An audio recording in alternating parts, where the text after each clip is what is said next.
Hello everyone, Masha Kleiner here. It's the Jewish New Year, so Shana Tova to us all. And my resolution for the new year is to make more videos, so please like, share, and subscribe.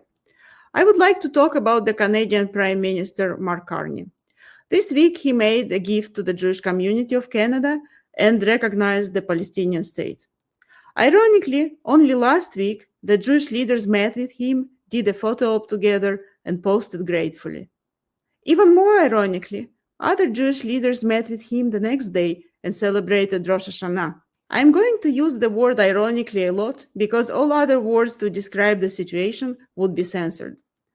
Carney made this decision without consulting the Canadian Parliament. Last year, the Parliament actually voted against it.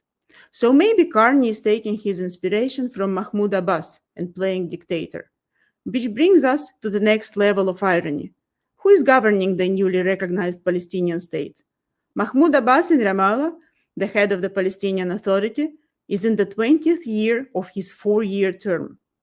Carney himself said that Hamas cannot be governing, so who is going to remove Hamas from governing in Gaza? Maybe Carney should have waited for Hamas to be removed first. And the irony doesn't end here. Mr. Speaker, an administrative question for the Prime Minister. Can we expect the Prime Minister and the Minister of Foreign Affairs to upload a map of the borders of this so-called state? Could they identify its capital? The Honourable Parliamentary Secretary to the Minister of Foreign Affairs. Thank you, Mr. Speaker, and I respect the question. However, at this point, what I want to simply say is that there is no military solution to the conflict at hand. There's only a political solution. And in the vein of Lester Pearson, this side of the party will continue to work for peaceful solutions to ensure that Israel and Palestinians have safe and secure borders for each of them so they will live in peace together. We don't know where the borders are of the Palestinian state. Where is the capital of the Palestinian state? What's its currency? What's its economy? Does it have a garbage removal service? Practically, the state does not exist. It lacks any physical characteristics of statehood. This state is just an idea, and this is an idea of destroying the Jewish state. Mark Carney is not alone here. He made this recognition together with the fellow UK, French, and Australian leaders. And if they wanted to be reasonable and consistent, then right after the recognition of the Palestinian state, they'd immediately cut any funding of UNRWA, because Palestinians can no longer be refugees if they have a state.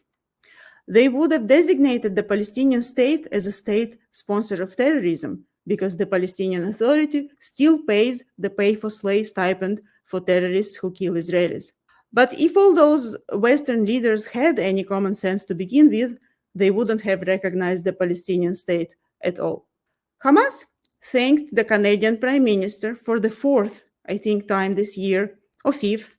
It happens too often now, so I stopped counting. Hamas celebrated this recognition in their own way. As part of the festivities, they captured and executed 3 Gazans. No trial, no due process, just in the middle of the street. And the happy crowd of so-called innocent civilians that we all are so worried about, this happy crowd cheered and filmed. You may wonder, why would Mark Carney do this and recognize the Palestinian state? Some say it is to gain the votes from the pro-Palestinian crowd. But this is simply wrong. Ironically, once again this word. Ironically, ones that did not celebrate the recognition of the Palestinian state are all the pro-Palestinian groups and activists in Canada and the West in general. They are very disappointed. They're angry. They're really, really mad. They don't want a two-state solution. The only thing that they want is the destruction of Israel. They openly say that, and they openly say that two-state solution is bad because it legitimizes the existence of Israel. Even Hamas is being more moderate and diplomatic than the Western pro-Palestinian activists and lobbyists. Yesterday, Carney even hinted that he might be sending Canadian troops to Gaza to make sure Hamas is removed from power. The disarmament and elimination of Hamas as a force is one of the conditions for a sustained cessation of hostilities and peace. And when you say who is going to do that, there are many proposals from combination of Arab states and European states, to which Canada would be party, for multinational forces to be deployed in Palestine to enforce a peace. If anything at all could make him any less popular, this is it. Anyway, I wish the best of luck to all the Canadian diplomats who will hopefully be living and working in their new embassy in Ramallah. And I'm Israel Chai.